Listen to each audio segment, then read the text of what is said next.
Welcome to day 26 of MetPhys 2020, where we get to hear from Issam Ben-Sahra about nucleotide metabolism. Hello, everybody. So I've said this every day, metabolic physiology in isolation opened my eyes to a new model for truly inclusive global science.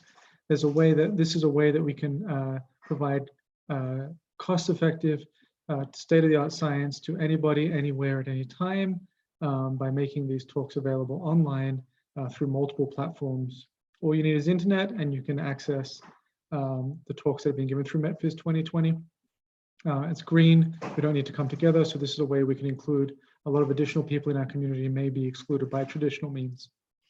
What I've been really excited to see is how many other conference series have started to launch in the latest days. I know we're coming to an end this week, and this is why I'm happy to share with you a bunch of new science content that can fill that space. Here is a collection of series that I think are really important and interesting. We had Ebru Albay earlier in our series. She has been running the Cardio-Metabolism virtual seminar series. You can find them on Twitter at AthroMetab. They're also on YouTube. They're posting talks on YouTube. So if you go into YouTube and type in AthroMetab, you will be able to actually find the talks that have already taken place and those that are coming. And all the details can be found on the Twitter page. Matt Sinton, who is part of the MetPhys 2020 community, also launched a seminar series called the STEM Village.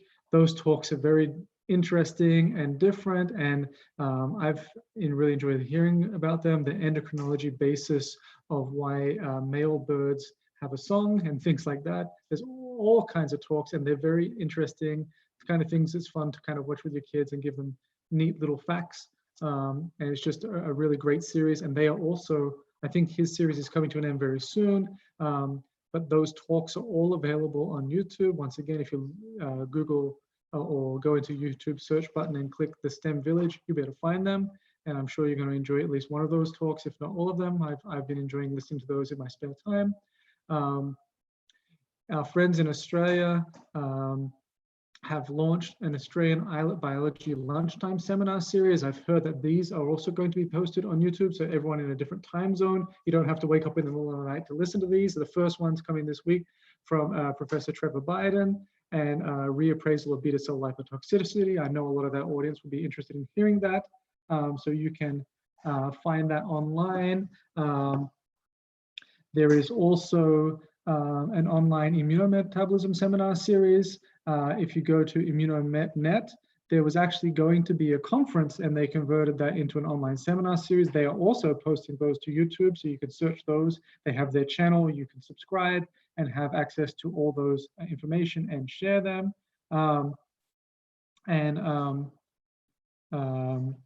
There is also another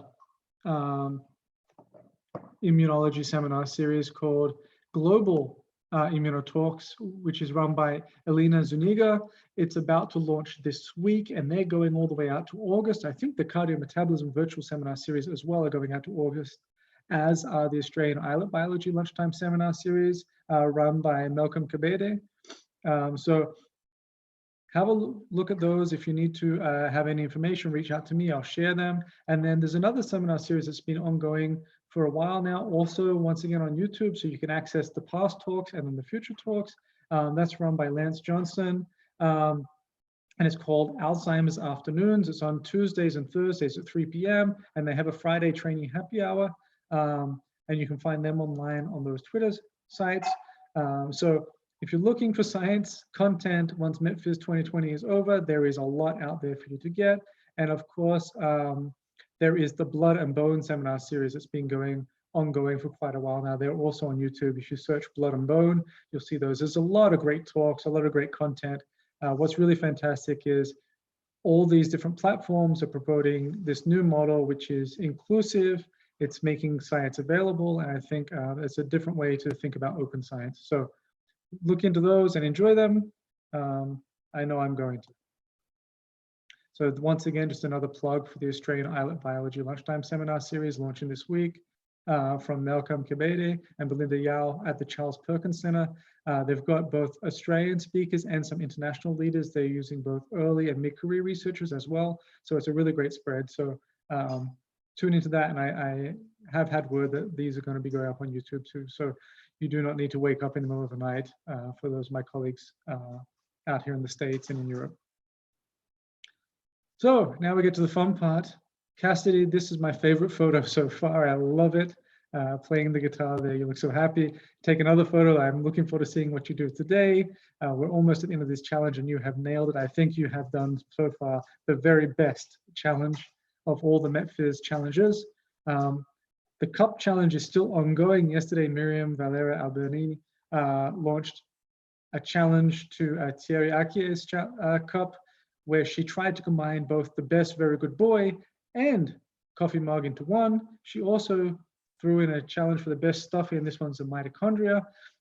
So there's a lot to take care of here. There's a lot of competitions ongoing. Keep making your entries. I will declare all the winners on the last day. And once again, there is no prize, but there is pride in play, and everybody needs pride. So go for it. All right, so how do we ask questions in MetPhys 2020? And even if you're watching this in 3 months, these still apply. All you have to do is go to Twitter, use the hashtag MetPhys. If you know the speaker's handle, today it's at Ben-Sahra Lab. You can ask the speaker a question. If you're not sure about their handle, you can add my handle to it, or just use the hashtag MetPhys 2020, and we'll be able to follow your question, follow the answers. If you happen to not include the hashtag, I'll add it and share it so we can all follow. If you want to see the questions and answers that have been asked so far, as well as the nice personal photos, etc., that people have been sharing, just go to Twitter, go to the search bar, MetPhys 2020. You don't even need a Twitter account to do this, and you'll be able to see the latest if you click on the latest, and also the most popular posts, as well as photos and videos that have gone up there. All right, so we couldn't do any of this without the magnificent speakers that agreed very quickly to take part and have been very willing to share their unpublished data to make sure that we're able to kind of keep the excitement going and not just sharing what they've already published. We were able to extend this session by 2 additional weeks. We're in the final week now, and the rest of the week is going to be fantastic. If you recognize those faces, you know we've got some 3 great talks after today still coming. Tomorrow we are going to hear from Lydia Finlay, but before that, if you want to thank me, I wouldn't be in the position I'm in right now without the generous support of the American Diabetes Association and their Pathway to Stop Diabetes program. They've funded many great scientists doing great work. They're going to continue to do that as long as they have the funds available. So if you'd like to thank me, I'd be honored if you made a contribution to this program that I think is fantastic and is supporting some of the best science in our field. So I mentioned it just a moment ago. Tomorrow we get the pleasure of hearing from Lydia Finlay on the metabolic regulation of self-fate decisions. I'm very excited to hear about that, and I'm sure many of you are too, so please join us tomorrow. If you can't make it, don't worry, it'll be up on YouTube. We're live streaming on YouTube, so it automatically becomes a recording. So as soon as the talk is over, it's accessible as a recording, and you can tune in there if you have any issues with Zoom. The link is also on our lab Facebook page, so you can find it there. All right, so without any further ado, I am going to make Issam the host. I'm doing that right now.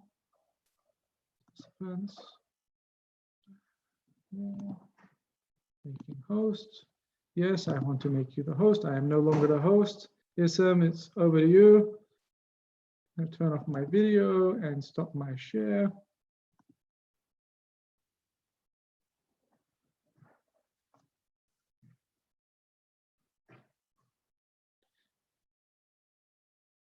We can see your screen, it looks great. Yeah. We can hear you, and we can see you. Enjoy. Yeah. See everyone else in the Twitter space. Thank you. Okay. First of all, I would like to thank Phil for the very kind invitation, and I would like to thank, of course, the White and Maghreb Lab for organizing this fantastic seminar series. I've been really enjoying all the talks so far. So today, I hope you will enjoy my talk. I'm going to talk about the regulation of nucleotide metabolism by signaling pathways. So my lab is interested in signaling pathways, and the signaling pathways are comprised of molecules, many molecules such as cell surface receptors, kinases, trafficking protein, ions, metabolites, and those pathways allow cells to sense their internal and external surroundings, such as many signals, such as, like I'm just listing few here: glucose, amino acids, hormones, oxygen, ATP, different type of stress, metabolic stress, osmolarity stress, oxidative stress, and of course, in context of pathological state, signaling pathways can sense the absence of a tumor suppressor or the activation of oncogenes. But the role of the regulation here is to convey a message to the cell. You need to maintain proliferation, growth, differentiation, and survival. So the signaling pathways can either inhibit or activate those processes. They serve as interconnection between these various signals and biological processes. My lab is interested in the connections between the signaling pathways and cellular metabolism. We study metabolism in a mechanistic point of view. We like to understand how mechanistically metabolism is regulated by signaling pathways. And that's the question that is running my lab: how metabolism is regulated by the signaling pathways in response to different signals. We have also interest in metabolite sensing, how metabolism can be sensed by the signaling pathways. And this is something that's growing really expanding in the field. And you will hear more about this maybe tomorrow from Lydia Finlay, where she will talk about alpha-ketoglutarate, I guess. Today, I'm not going to focus on the metabolite sensing. I will mostly talk about the connections between signaling pathways and cellular metabolism. So why do we care about this? It's because alteration of signaling and metabolic pathways have been seen in several diseases. I'm just listing a few here: cancer, aging, diabetes, neurodegenerative disorders. My lab focuses mostly on cancer, but the beauty of our work is that the mechanistic findings that we discover allows us to actually apply those mechanistic discoveries to other diseases. So you can find the mechanism, but you can also use it in different diseases, not only in cancer. And that's the beauty of studying mechanisms. So today I'm going to focus on the connections between signaling pathways and nucleotide metabolism. So nucleotides, they are not just involved in DNA and RNA synthesis. They have different functions. And we'd like to give an introduction on nucleotide metabolism, because we haven't heard so far in this series, we haven't heard so far about nucleotide metabolism. So first of all, I'd like to give an introduction. So nucleotides are comprised of two flavors of nucleotides, pyrimidines and purines. They are both required for RNA and DNA synthesis, and we all know this. But they have different functions. For example, pyrimidines are required for phospholipid synthesis, glycosylation processes, and purines sustain energy. Of course, ATP is the energy currency of the cell, but it's also a purine. The purines are also important for signaling processes. You need guanylate, you need GTP, GTP to maintain activity of small G protein. You need also GTP and ATP to sustain, to maintain cytoskeleton function. So nucleotides play a very important role in cell physiology. So there are two ways of making nucleotides. You can use the salvage pathway or the de novo pathway. And that's where we are interested. My lab is interested in how the de novo nucleotide synthesis pathway are regulated by signaling pathways. So the de novo nucleotide synthesis pathway is the ability to synthesize the purine, the pyrimidine, or the purine ring from scratch using small molecules such as amino acid, bicarbonate, and activated ribose to make the pyrimidine or purine ring. And you can appreciate here that there is different molecules that contribute to the formation of the pyrimidine and purine ring. So it's important to consider this, because in order to make effectively purine and pyrimidine rings, you need to be able to integrate input for multiple metabolic pathways. And the major contributor of this input, giving substrate for nucleotide synthesis, is glycolysis or glucose metabolism in general. For example, glucose, once it enters into cells, can branch out into the pentose pathway to make ribose, which is essential for purine and pyrimidine synthesis. You also can branch out from glycolysis to make glycine and formyl tetrahydrofolate, which are also substrates that are essential to make purines and pyrimidine, especially purines for the formyl THF and glycine. Of course, glucose can be converted to 2 molecules of pyruvate. Pyruvate enters the TCA cycle. The TCA cycle can provide aspartate through oxaloacetate conversion from GOT, glutamic oxaloacetate transaminase. So aspartate is also acquired for purine and pyrimidine synthesis. And we have heard some talks and also some publication about the importance of aspartate in proliferative cells from Matt van der Heijden or David Sabatini or Kevin Schmerzo's labs, where they show that aspartate is a major provider for proliferation. And also glutamine can be catabolized by glutaminolysis to enter the TCA cycle, but it can be also directly used by the pyrimidine and purine synthesis. So of course, to make pyrimidine and purine from scratch, you need to consume energy. So this is very energy costly. That's why most of the differentiated cells, the terminally differentiated cells that are not proliferating in our body, prefer to use a salvage pathway. This is the current dogma. We don't know actually if it's actually true, but this is what has been shown since the 80s and 70s, where the salvage pathway is the dominant pathway in non-proliferative cells. But the growing cells, such as immune cells, T cells, but also stem cells, and in pathological states, such as cancer cells, need to activate the de novo nucleotide synthesis pathway to sustain enough biomass for growing and proliferating.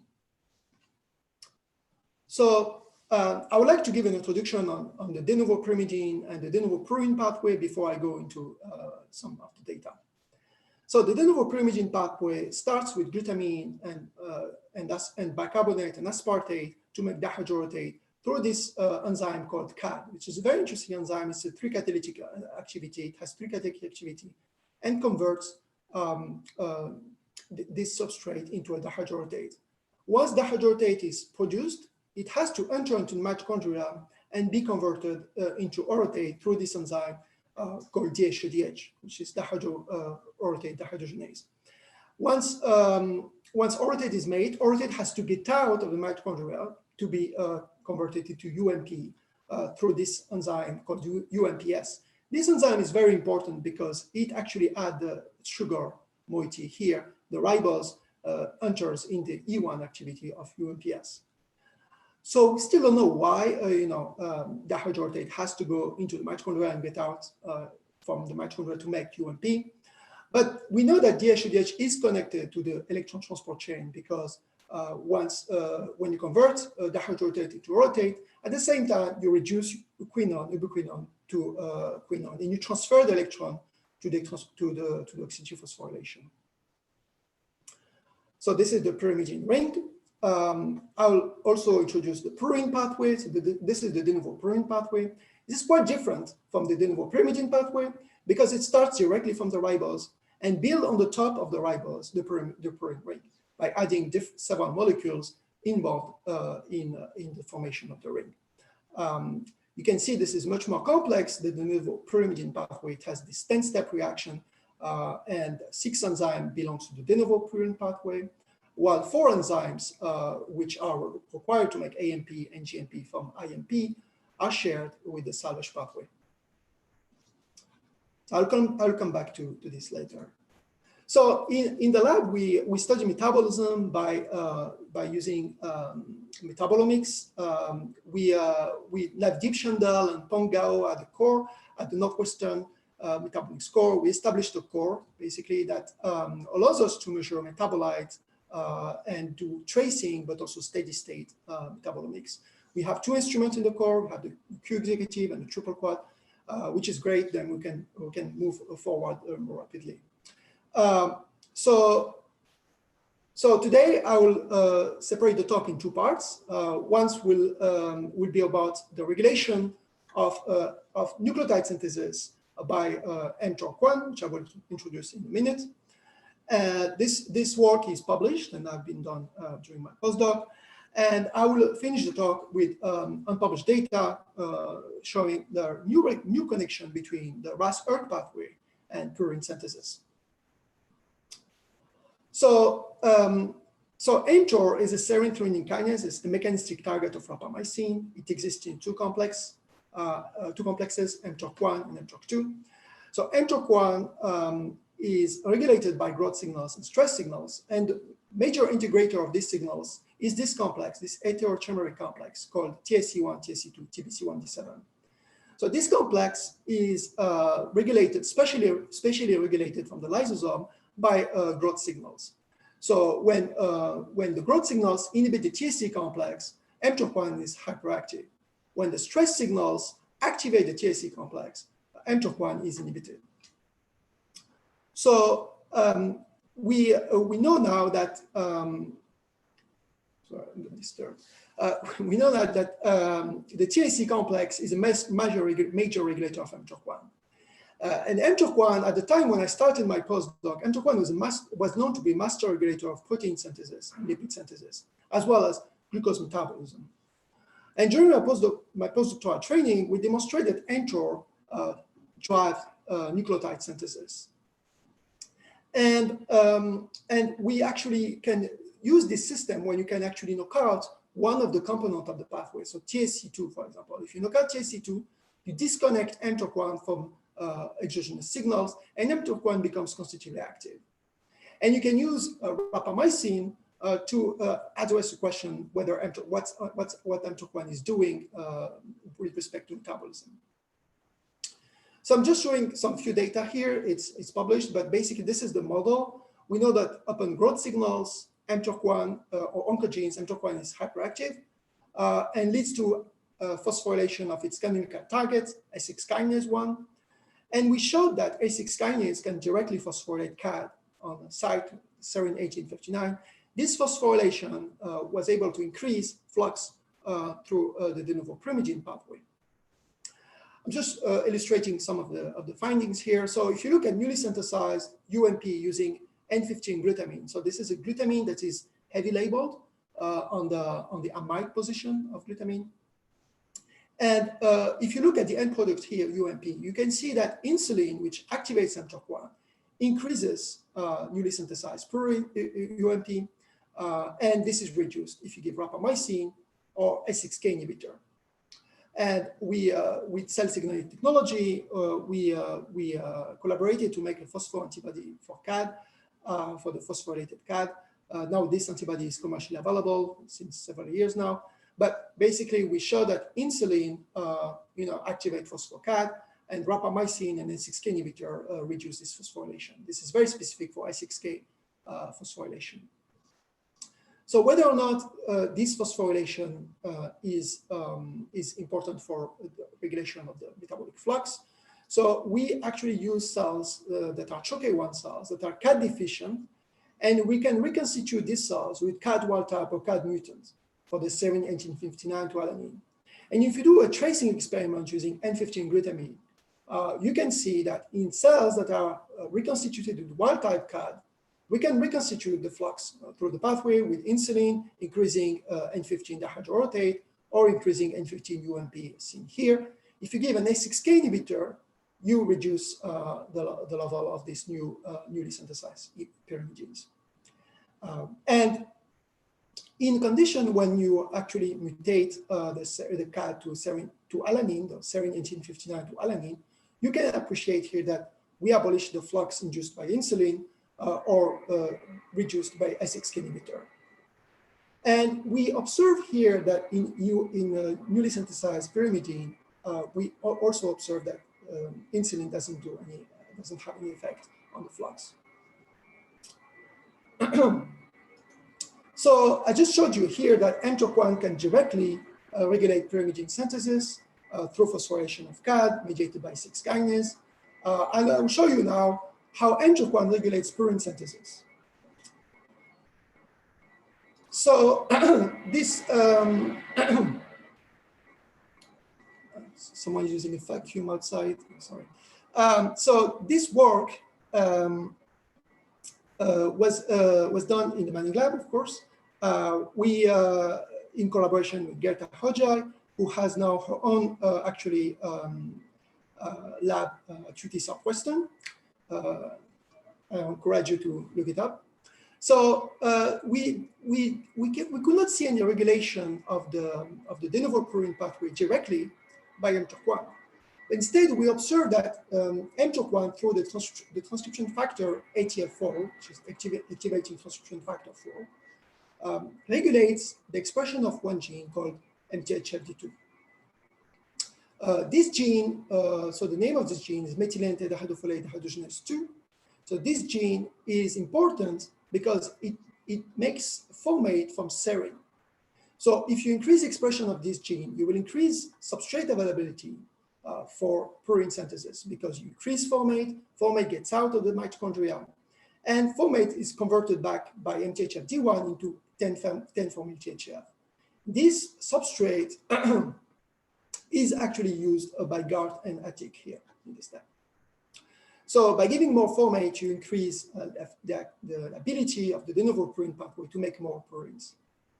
I'll just show some data here. So if you take cells and stimulate them with insulin again, so this is wild-type MEFs stimulated with insulin, and you can see that insulin stimulation, 1 hour insulin stimulation, does not have any effect on newly synthesized purines.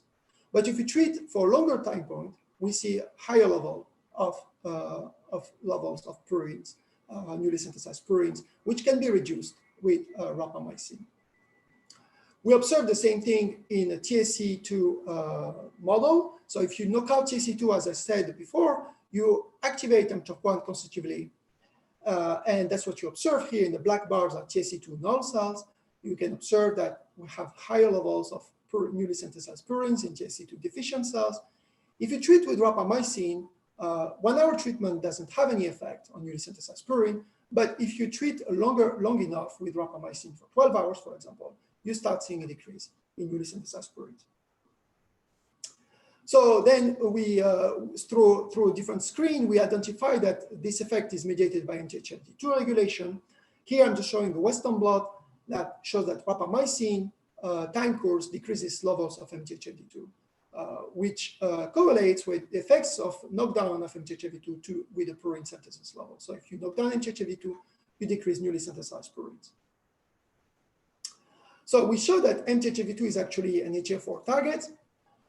So related to the talk of Ibru, Herbe, and Peter Walter about the integrative stress response, the regulation here of ATF4 by mTOR1 is independent of the integrative stress response. So we have demonstrated clearly that if you mutate the EIF2 alpha serine 51 to alanine, you still have a regulation of ATF4 by mTOR1 signaling. Here you observe that rapamycin decreases ATF4, which decreases MTHFD2. If you knock down ATF4, you totally abolish the expression of MTHFD2. And this correlates with the regulation of purine synthesis by ATF4. If you knock down ATF4 in TSC null cell, you decrease newly synthesized purines. So I just showed you that mTOR1, when it's activated, it regulates nucleotide synthesis through regulation of CAD, mediated by 6-kinase phosphorylation, and increasing, therefore, pyrimidine synthesis. And mTOR1 also regulates purine synthesis through the transcriptional regulation of MTHFD2 mediated by ATF4. So we still don't know why mTOR1 regulates these biological processes of metabolic pathways in a different time frame, because CAD is acute regulation, but the MTHFD2 regulation is a long-term regulation. Still don't know why there is this difference in the regulation.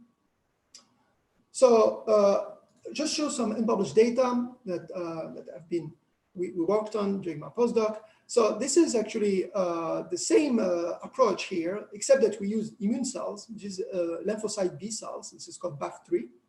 So these cells have the ability to be activated with interleukin-3.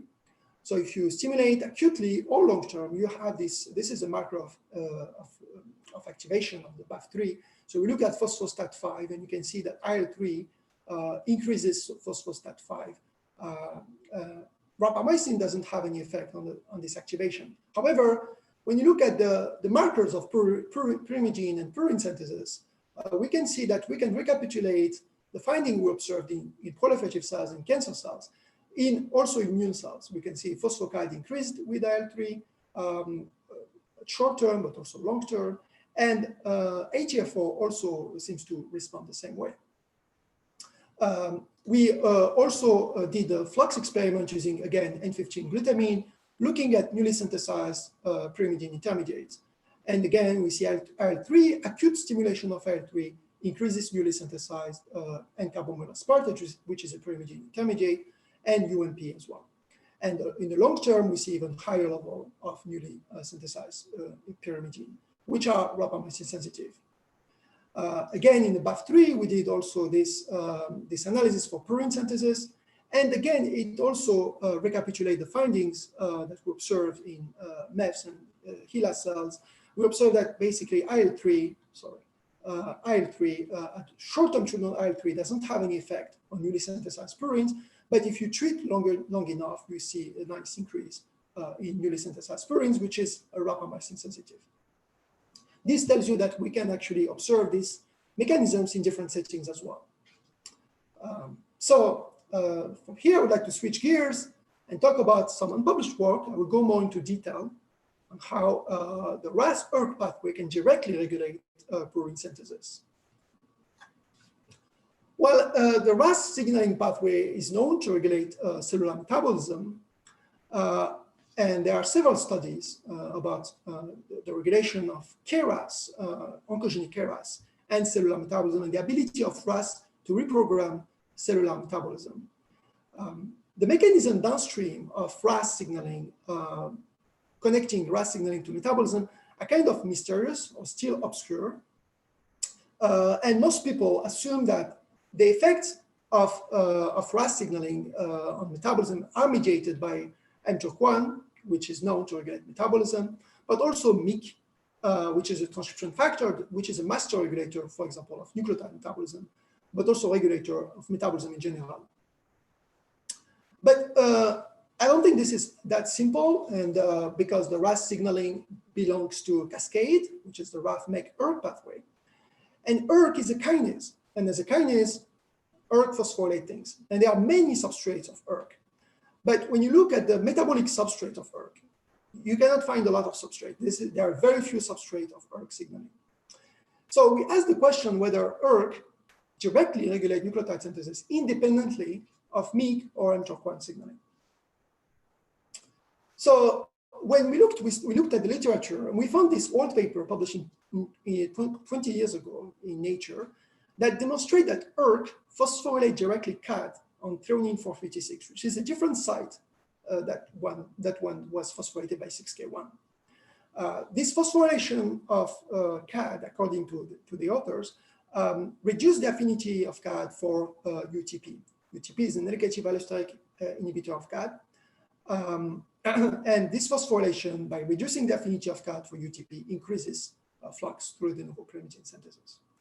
So because of this regulation of pyrimidine synthesis that seems to be acute regulation and rapid regulation by ERK, we asked the question whether ERK can directly regulate de novo purine synthesis. And of course, de novo purine synthesis pathway is much more complex, as you have seen before. So the work I'm presenting today is work from two postdocs from my lab, Yunus Ali and Umakant Saou. They worked together on this project. So the way we started this project, we did a very simple experiment. We looked at steady state levels of purines when we stimulate or treat with ERK inhibitor. And this is in FR49 cells and ischemia28 cells. These cells have high level of ERK signaling because they are either RAS mutant or BRAF mutant. And this is steady state level of purines. And you can see that only 1 hour inhibition of ERK was able to decrease to some extent levels of steady state level of purines.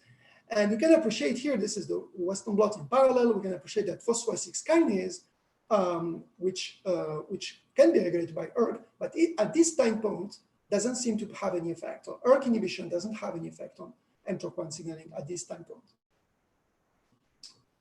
So we wanted to understand whether this can be seen at the metabolic flux level. So we did some tracing experiment using our favorite tracer N15 glutamine, labeled on the amide position, or this time we can use also fully labeled glycine, which is a specific tracer for purine synthesis. You can see here, this is the purine grid. So this time, when we did N15 glutamine tracing and look at newly synthesized purines, we see that ERK inhibition, acute inhibition of ERK, reduce levels of purines. And we can see also the same thing if you do glycine tracing as well. If you do glycine tracing, we see even a better effect on the purine synthesis. So we asked the question whether this regulation of purine synthesis could be reflected in the regulation of nucleic acid. So to study that, we can use a radioactive approach. So we can label cells with different radio tracers. So this is a bit complex, but I will go through slowly.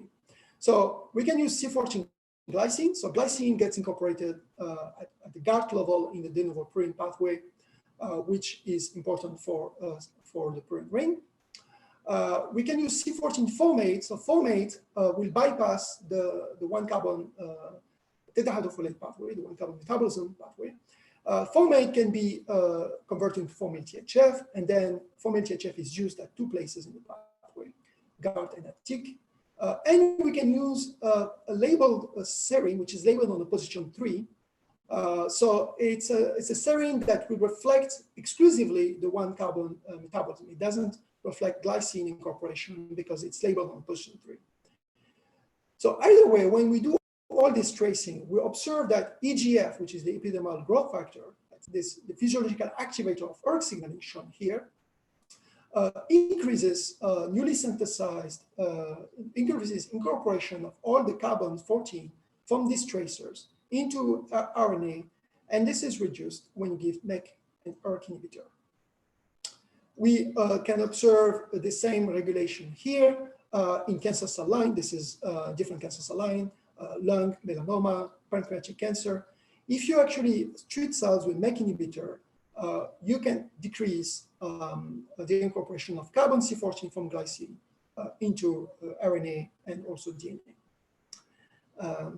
So I want to emphasize again here that despite seeing a decrease in ERK, phosphorylation of ERK, we don't see significant change in phosphorysis kinase across the setting. Again, suggesting that the effect we're seeing here is independent of mTOR1. Then we also addressed the question of whether ERK regulates the purine salvage pathway. So the purine salvage pathway uses the main, actually, the most abundant purine in our bloodstream is hyperxanthine, which is found at 100 micromolar. So hyperxanthine can be incorporated through HPLT into IMP.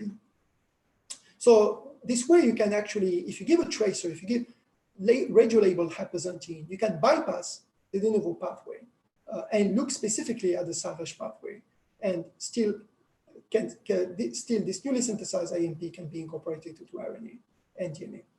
Here I'm just showing the RNA, but if you label cells with hyperxanthine, with radio-labeled hyperxanthine, we observe that in this case, EGF has no effect on the incorporation of hyperxanthine into RNA.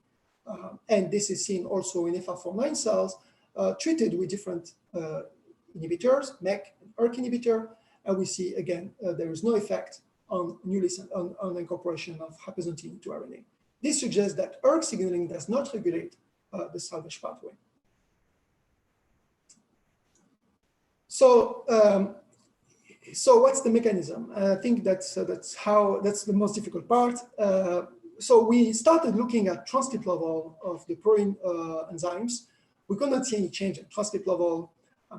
Skipping some data from you. We also looked at the protein level, and we didn't see any change at the protein level. And given the acute nature of this regulation, we hypothesized that ERK could directly phosphorylate one of the key enzymes of the de novo purine pathway. So we used actually a software called ScanSight 4.0 to actually look at ERK motifs. So this is the motifs that are actually recognized by ERK. This is a serine or threonine followed by proline. And you can appreciate here that ERK likes to phosphorylate residues that are rich in proline. So when we do the analysis, we observe that some enzymes have some predicted motif that can be phosphorylated either by CDK or CDK1 or AGFR. But we observe that only one enzyme has an ERK site, putative site, which is PFAS. I'll come back to PFAS later. So this is the site that was predicted to be phosphorylated by the software. So you can appreciate this is also a proline-rich site. It has a proline at +1 after the threonine. So then we wanted to see whether we can recapitulate this finding using mass spectrometry and do phosphomapping analysis of PFAS. So if you take HER293 cells and then transfect them with flag-tagged PFAS and stimulate them or not with EGF in the presence or not of ERK inhibitor. And that's what you observe. You observe that the threonine 619 was increased with EGF. This is an acute stimulation and reduced with ERK inhibition. This is the conservation motif of the site. It's pretty well conserved through the vertebrates. In lower organisms such as Xenopus or zebrafish, the threonine becomes an aspartate and a glutamic acid. So suggesting that maybe in those lower organisms, the enzyme might be more active. And this is the primary structure of PFAS. With the PFAS name is very complicated. It's phosphorabazole formylglycinamidine synthase. So the PFAS enzyme has a glutaminase domain and has this ACAR domain, and the threonine 619 is present here. So, what's the role of PFAS in the pathway? So PFAS converts FGAR into FGAM. It's the third step in the de novo purine synthesis pathway. It actually adds the nitrogen, which is the third nitrogen of the pathway, and also consumes energy, consumes ATP. So the question is, does ERK directly phosphorylate PFAS, or is it an indirect regulation? So first of all, we did some in vitro kinase assay using purified PFAS and purified ERK, active ERK1 or ERK2, because ERK has two isoforms. So we looked upon the reaction time course, we added P32 ATP, and we observed that after only 5 minutes, we see nice phosphorylation of PFAS. This is a P32 assay, P32 ATP assay. And we can observe that PFAS is phosphorylated, and the phosphorylation is increased over time. And if you give an ERK inhibitor, you can reduce the phosphorylation of PFAS in ERK1 and ERK2 kinase assays. So we wanted to understand whether this phosphorylation observed in vitro could be stemming from the threonine 619. So to do that, we mutated the threonine 619 to alanine. We also mutated another site that was seen to be phosphorylated by phosphomapping, serine 162 to alanine as well. But you can appreciate here that only mutation of T619 to alanine prevented the phosphorylation or reduced the phosphorylation of PFAS with ERK1 kinase assay, but also ERK2 kinase assay. And this is with the serine 162 to alanine, we don't actually prevent the phosphorylation. This suggests that PFAS mainly is phosphorylated mainly by ERK on T619. So this was in vitro, and so the question that we ask is, does this happen in cells? So to do that, we had to collaborate with cell signaling technology to create a phospho-PFAS antibody. So we collaborated with Anthony Wood at CST. And for my lab, Uma Kansau did the validation of the antibody. And this is some data here when you observe that if you actually express PFAS wild type, a flag type PFAS wild type in cells and stimulate with EGF for 1 or 3 hours, we can appreciate that the phospho-PFAS recognized very well the increased phosphorylation upon EGF, and this is reduced, and this is increased with EGF. So basically, here you can appreciate that here 1 and 3 hours you see an increase in phospho-PFAS. It's true that at 3 hours you see less, but this correlates with less phosphorylation of ERK, so that makes sense.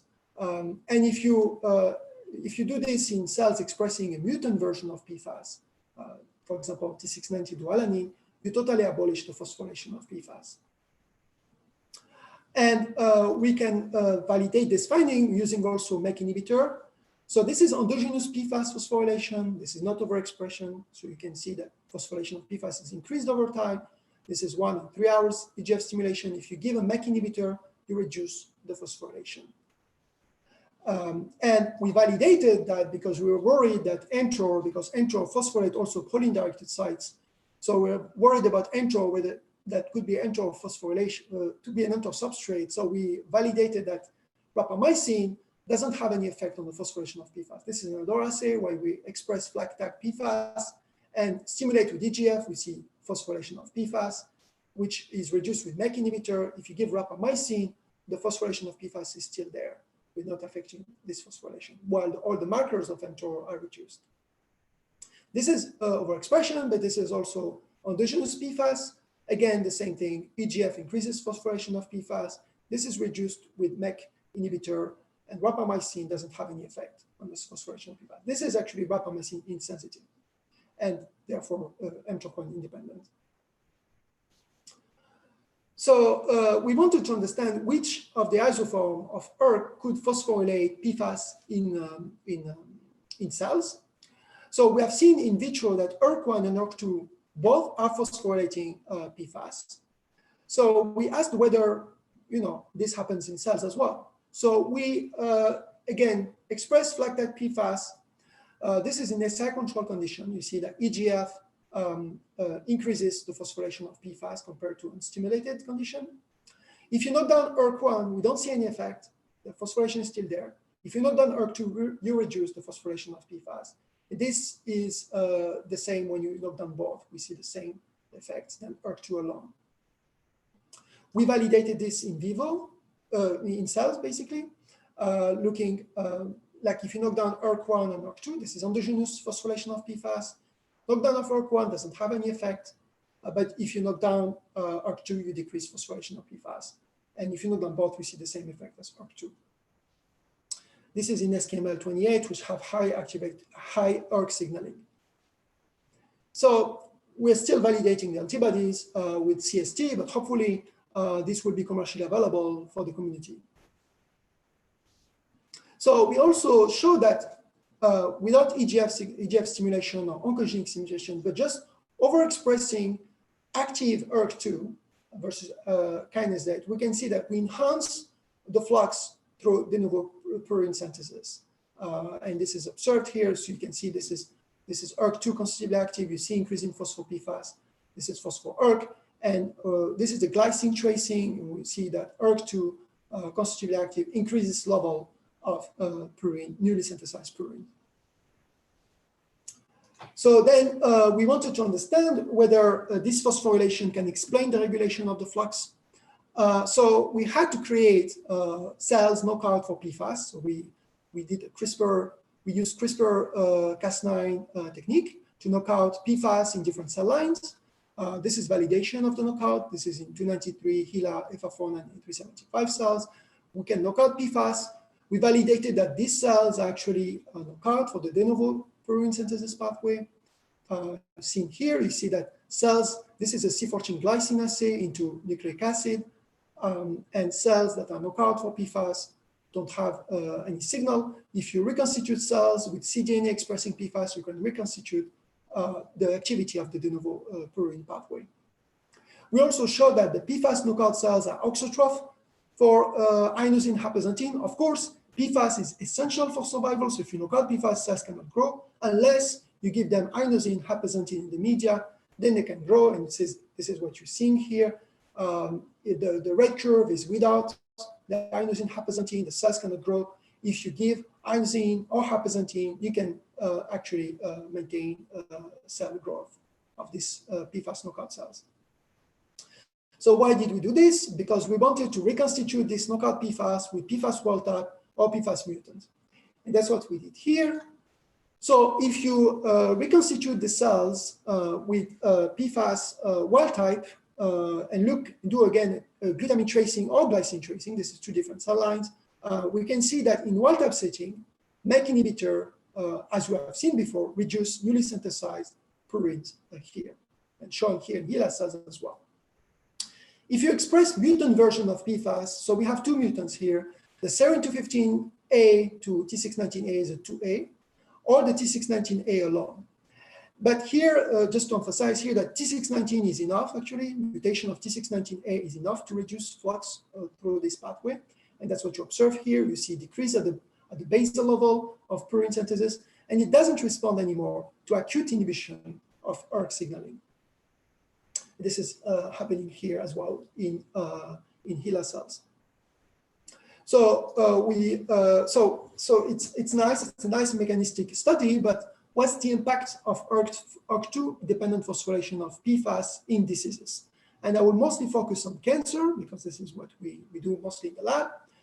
So first, we wanted to do some soft agar assay using cells, using cancer cells such as lung cancer and melanoma, reconstituted or not with PFAS wild type or PFAS mutants. And you can appreciate here that in the soft agar assay, we see that PFAS mutant cells display 40 to 35% decrease in colon information. This is what we observe here in A375. We see the same observation here as well. So what's the impact of this phosphorylation in tumor growth? So we did a xenograft experiment using FR49 that are PFAS wild type or PFAS mutants. And we observed nicely that in T619A mutant cells, tumor cells, the cells are growing less. This is the picture representative of growth. But you can appreciate that the cells are still growing. So it's not preventing the activity of PFAS. I just want to emphasize here that this phosphorylation doesn't seem to impair the activity of PFAS per se, but it's preventing the ability of the purine pathway to be enhanced in response to growth signals, in response to activation of ERK. So what's the impact in humans? So we looked at some data from the TCGAC bioportal, and we observed, interestingly, that the T619 site on PFAS is mutated in some cancers and subset of cancers, such as stomach adenocarcinoma and renal clear cell carcinoma. And this is the studies that demonstrate that they see that T619 is mutated to aspartate, suggesting maybe that this mutation give an advantage for the cells, for the tumors to grow. And this is the hotspot mutation seen here. Among the mutations of PFAS, we see T619D appearing here. So we wanted to see whether this mutation could recapitulate an increase in growth and an increase in de novo purine synthesis. So I showed you that the T619A seems to prevent the increase in de novo purine synthesis in response to ERK activation. But what happens if you mutate the T619 to aspartate? And that's what we did here. We use actually a system where ERK is not hyperactive, because it doesn't make sense to use a system when ERK is active, because ERK will constitutively activate PFAS by phosphorylating T619. So we used a system where we used a serum staph condition, and this is a 293 cells, which they can quiesce, which have the ability to quiesce. It's a very nice reductionist system to study molecular mechanisms, because you can quiesce those cells, and then you can express wild type and T619D. So this is stable expression in 293 PFAS knockout. And again, we observe that in T619D mutant cells, we see higher level of newly synthesized purines, suggesting that actually mutation of this threonine 619 to aspartate can enhance per se the activity of this pathway without any input of the de novo purine pathway, any input from ERK signaling, sorry.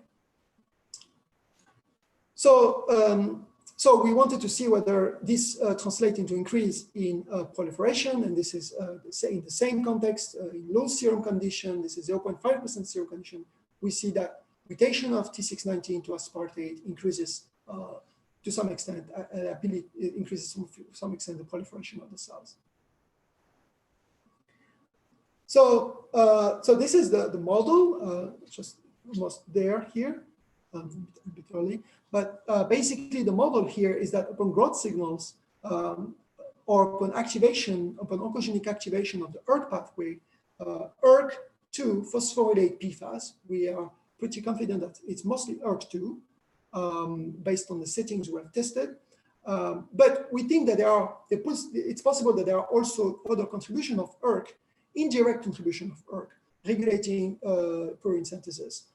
Either by regulating acutely the pentosphosphate pathway or regulating glucose metabolism.